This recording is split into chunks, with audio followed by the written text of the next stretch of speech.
2019. Nah, kali ini saya akan menyampaikan sebuah video pembelajaran tentang akuntansi keuangan syariah, yaitu materi PSAK 107, akuntansi Ijaro.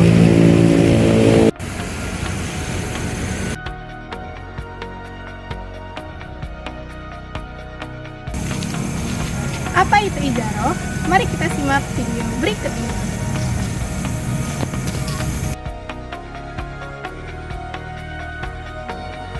Ijaro berasal dari kata al-aj, yaitu yang berarti kompensasi, substitusi, atau imbalan.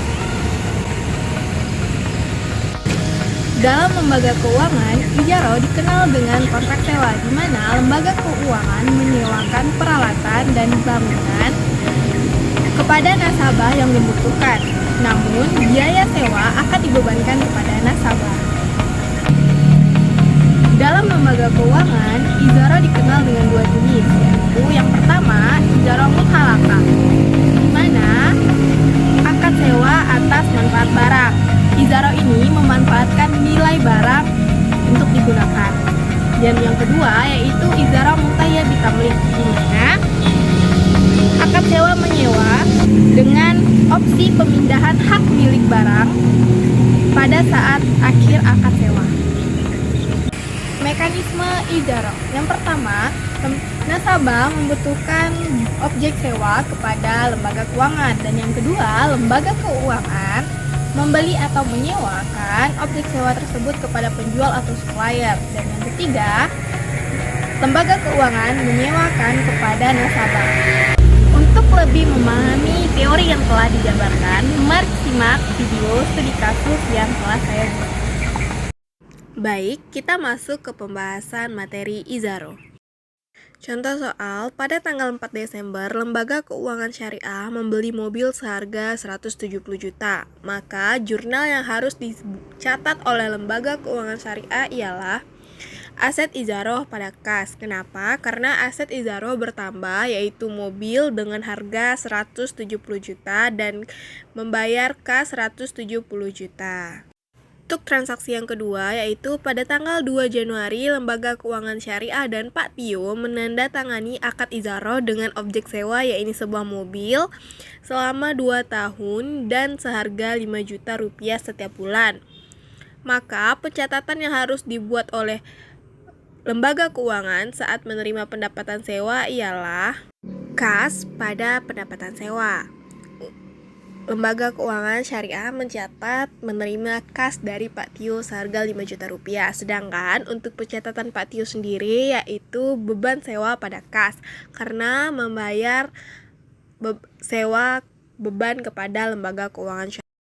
Contoh soal yang kedua yaitu pada akhir periode dilakukan alokasi untuk beban depresiasi selama 5 tahun.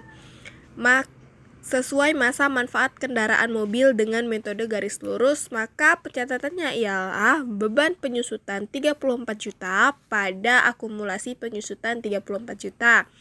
Kenapa mendapat angka 34 juta? Karena menggunakan metode garis lurus, yaitu 170 juta dibagikan dengan 5 mendapat 34 juta untuk setiap tahun.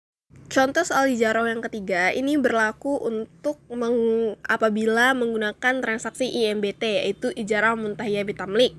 Jika tidak menggunakan IMBT atau pemindahan hak opsi milik, maka tidak perlu melakukan transaksi ini. Sesuai perjanjian, sewa menyewa terjadi selama 2 tahun, dan pada saat akad berakhir, aset Ijaro yang dimiliki oleh Lembaga Keuangan Syariah dijual kepada Pak Tio dengan harga pasar 115 juta.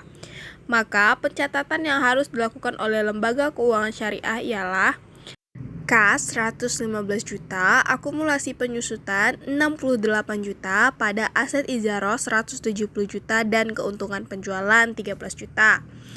Kenapa?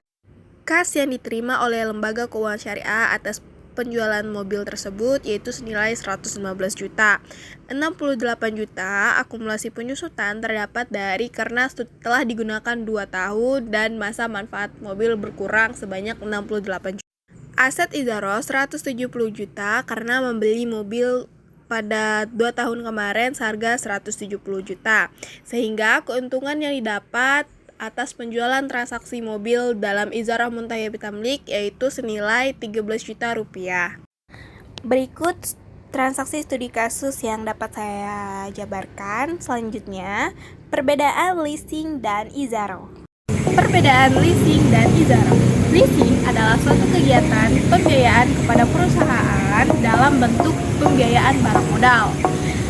Leasing objek sewa untuk ketentuan keperluan modal usaha, sedangkan izaro objek sewa tidak harus untuk keperluan modal.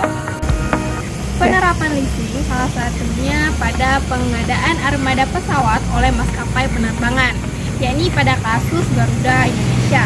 Untuk mencukupi kebutuhan armada terbang, Garuda Indonesia bekerja sama dengan lessor, yaitu perusahaan menyewakan barang dalam bentuk